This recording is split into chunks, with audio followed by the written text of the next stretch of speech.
Pai do Senhor, povo de Deus, mais um vídeo aqui no nosso canal. Desta feita eu quero falar sobre dízimos e ofertas. Dízimos e ofertas. Afinal, na nova aliança, na graça, ainda é necessário dizimarmos fielmente? Aliás, se eu tenho um dízimo, mas eu tenho contas para pagar, necessidades para resolver, o que eu faço? Eu dizimo ou pago minhas contas? Resolvo os meus problemas particulares? Essas e outras dúvidas nós vamos tirar aqui agora, como uma também muito recorrente e falada por alguns. O dízimo só foi da lei, na nova aliança não precisa mais ser dizimista, só ofertante. Será que isso é verdade à luz da Bíblia? Vamos analisar um texto que é bastante conhecido, que alguns até dizem que é referente à lei, que está em Malaquias capítulo 3 e o versículo de número 10. Vamos ver o que diz Malaquias capítulo 3 e o versículo de número 10. Diz assim, trazei todos os dízimos à casa do tesouro, para que haja mantimento na minha casa, e depois fazei prova de mim, diz o Senhor dos Exércitos, se eu não vos abrir as janelas dos céus, ou do céu, e não derramar sobre vós uma bênção tal, que dela vos advenha a maior abastança. Então vamos lá falarmos a respeito dos dízimos.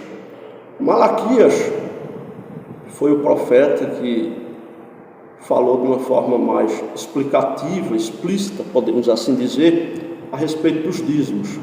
Apesar que Malaquias não é o profeta que falou só sobre os dízimos, ele falou sobre diversos outros assuntos, mas ele ficou conhecido, ele é conhecido nos dias atuais como profeta do dízimo, por ele ter dado uma explicação bem mais clara sobre essa questão.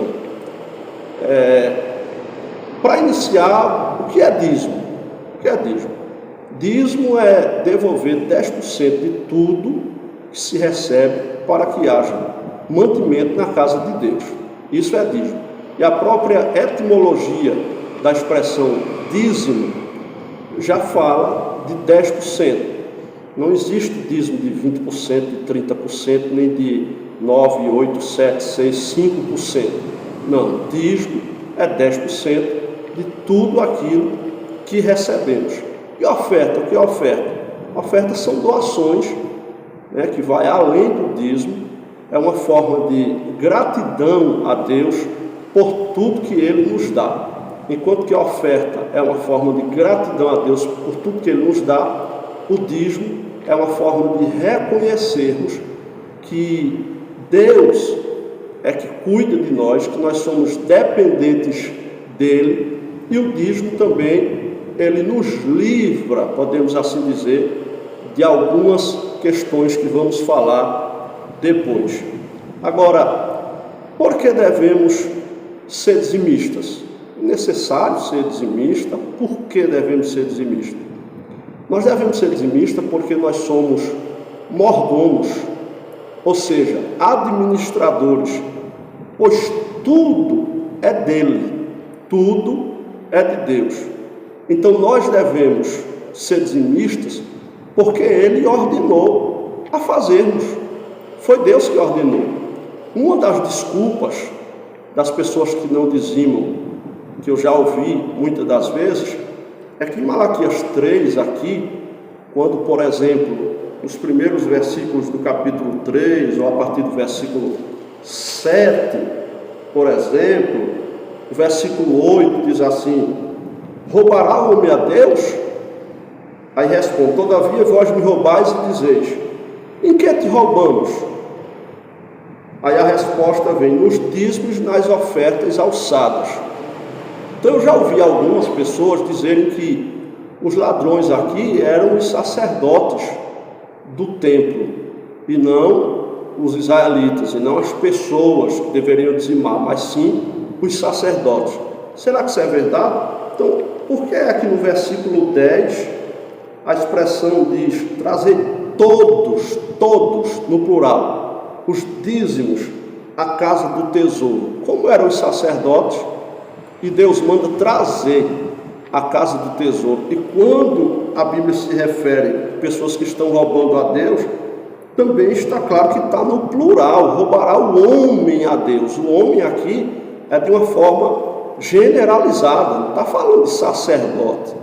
Os sacerdotes, e até mesmo os levitas, sacerdotes que, no caso dos levitas, vieram depois de Davi, foi Davi que criou esse cargo de levitas, eles recebiam, né, dos dízimos, e eles também dizimavam, que é chamado de dízimos dos dízimos. Eles recebiam porque eles viviam, né, cuidando do templo, eles trabalhavam só em prol do templo, de cuidar da casa de Deus, né? Então, ainda hoje, depois eu vou gravar um vídeo aqui falando sobre o salário de sacerdote, de pastor, se é bíblico, se não é bíblico, né? Porque ainda hoje há essa necessidade, né, de um pastor se dedicar somente à obra de Deus para que haja um crescimento maior na igreja e assim sucessivamente.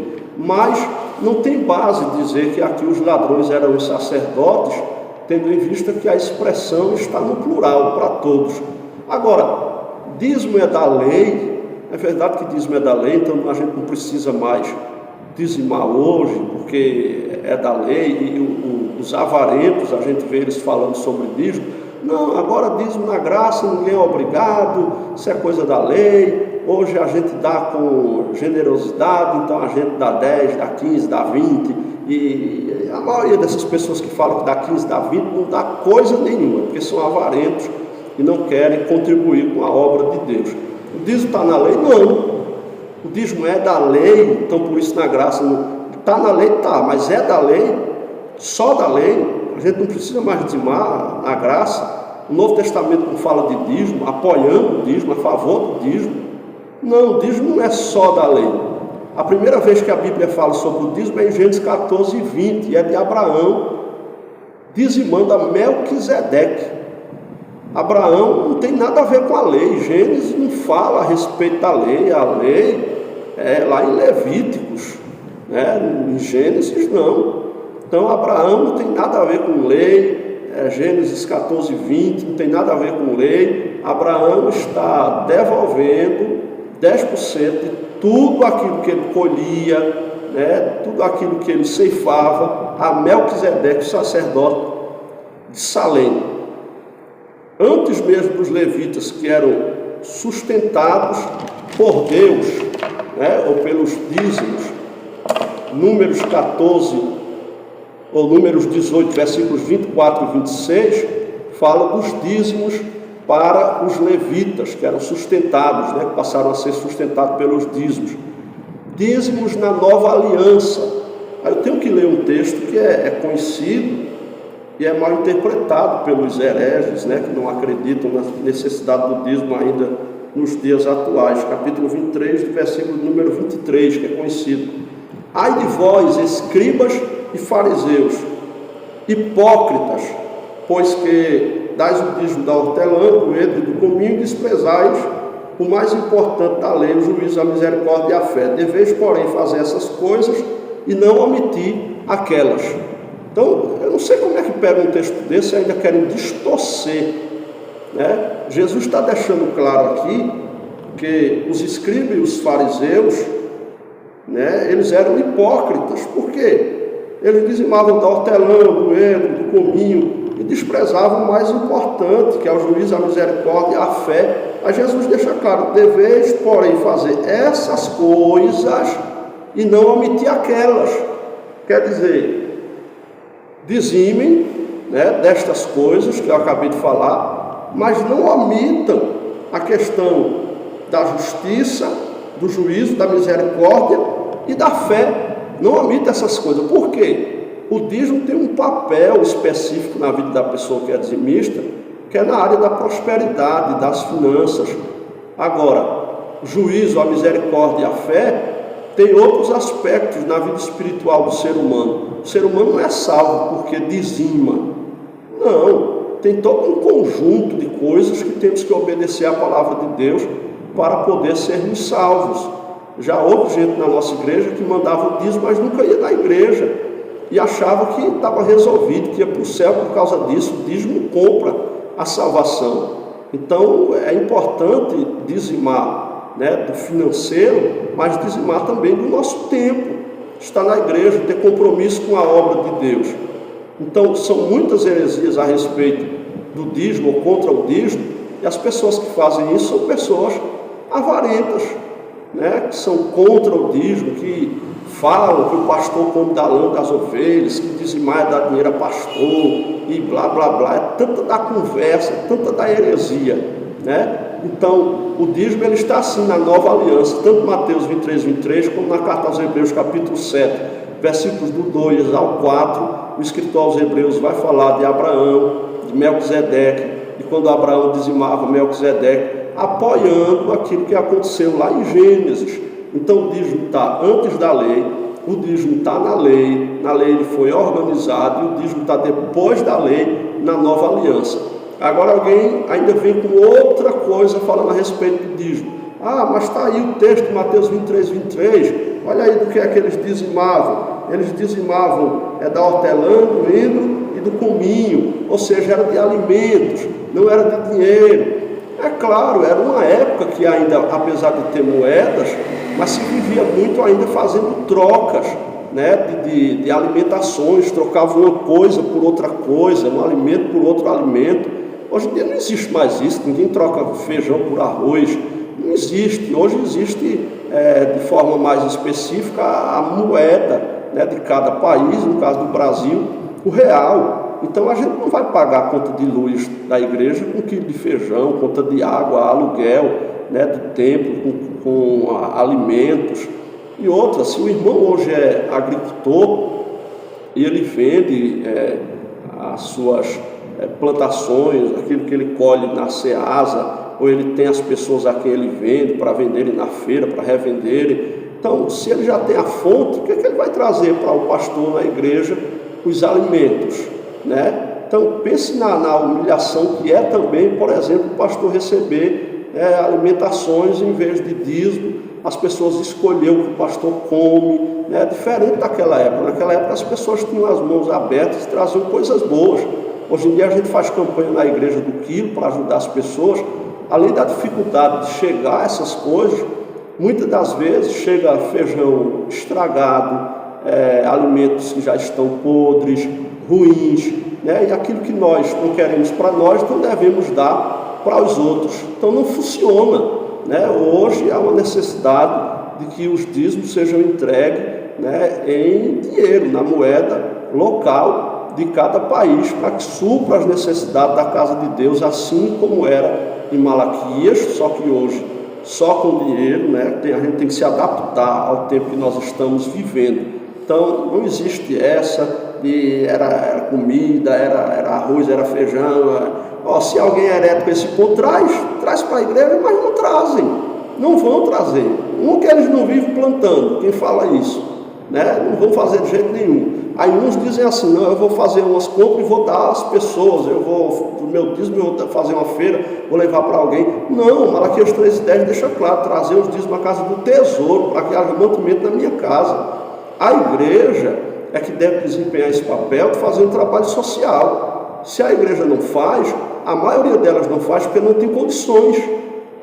Porque muita gente pensa que todas as igrejas são ricas. Isso é mentira, a igreja não tem condições, a maioria delas, de fazer um grande trabalho social. O nosso desejo era fazer um grande trabalho social aqui na cidade de Gravatá, onde estamos pastoreando já há muitos anos. Passei um tempo em São Paulo, mas voltamos, estamos aqui há cerca de um ano e pouco, novamente com a igreja, mas o nosso desejo era fazer muitos trabalhos sociais, mas falta recurso.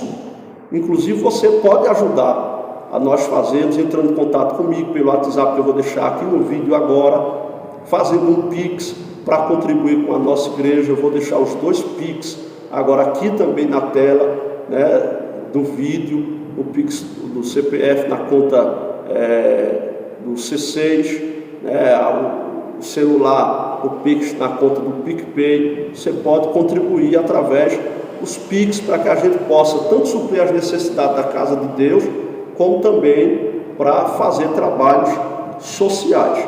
Agora, para encerrar, porque o vídeo está ficando longo, há 4 vitórias, pelo menos, do cristão ao dizimar.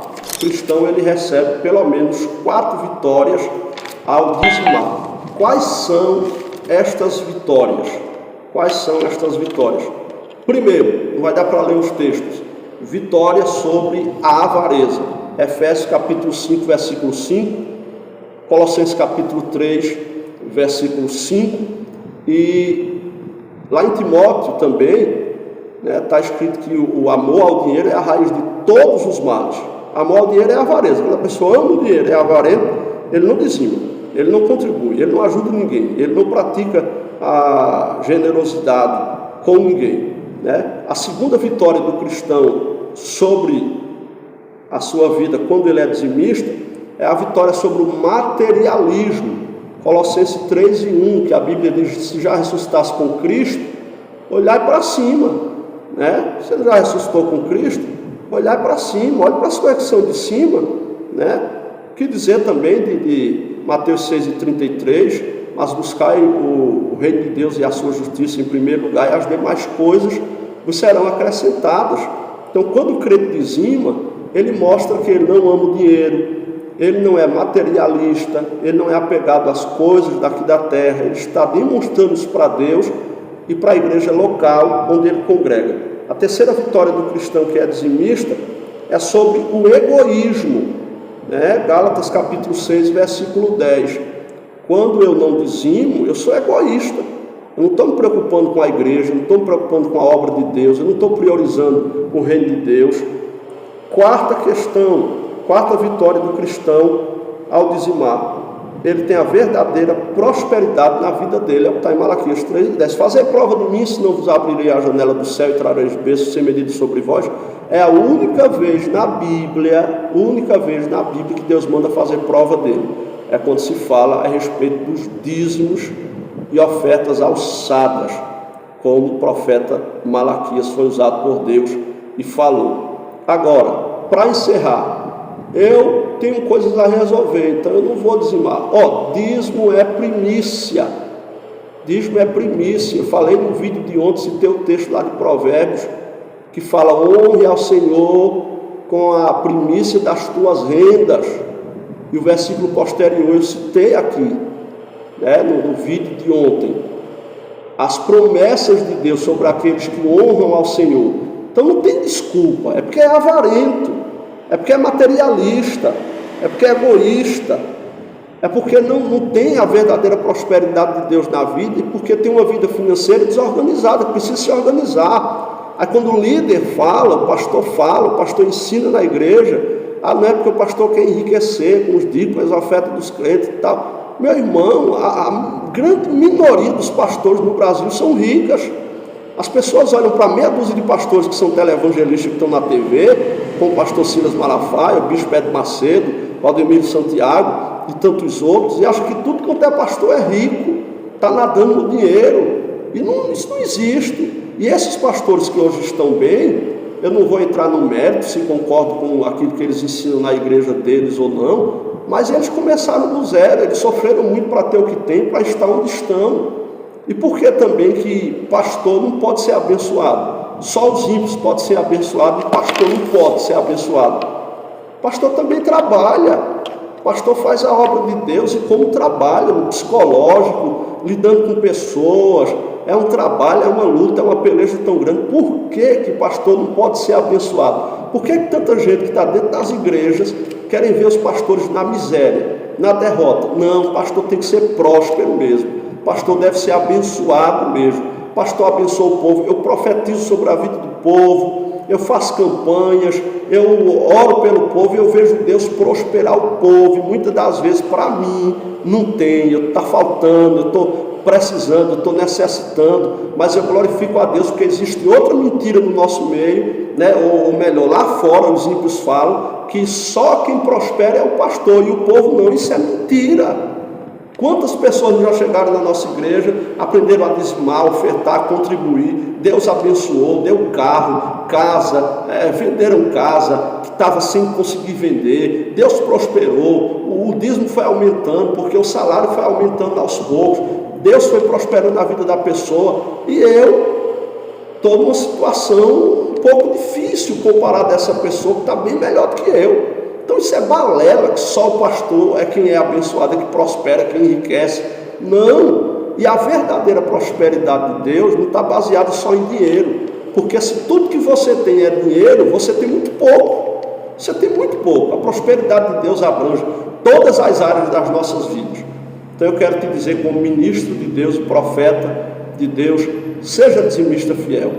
Aí onde você congrega, na igreja local, seja dizimista, abençoe a obra de Deus, obedecer aos vossos pastores, porque são eles que velam pelas vossas almas, está escrito, para que eles não façam isso gemendo, né? O pastor sofre quando os crentes não dizimam, não são fiéis ao Senhor.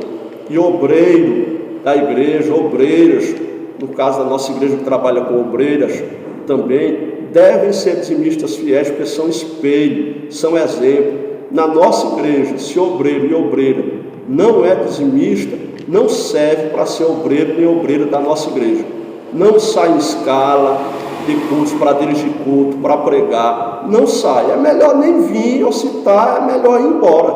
Vá na paz, procure outra igreja, porque aqui nós somos organizados e nós somos exemplos para os demais. Tem que haver fidelidade com Deus, para que a obra seja abençoada, para que a sua vida seja abençoada, a sua casa, a sua família. Então, que Deus abençoe a sua vida, seja fiel ao Senhor, nos dízimos e nas ofertas. Aqui embaixo eu vou deixar o link do curso Pregador de Qualidade, que é o melhor curso de pregação do Brasil, e mais alguns outros cursos aqui, como o manual passo a passo da pregação bíblica, por apenas R$ 27,00. Tem vários materiais bons aqui, curso de hermenêutica, interpretação bíblica. Aqui embaixo eu vou deixar o link, tudo com preços bem acessíveis para você crescer no conhecimento da palavra de Deus. Deus abençoe tua vida e tua casa, em nome de Jesus.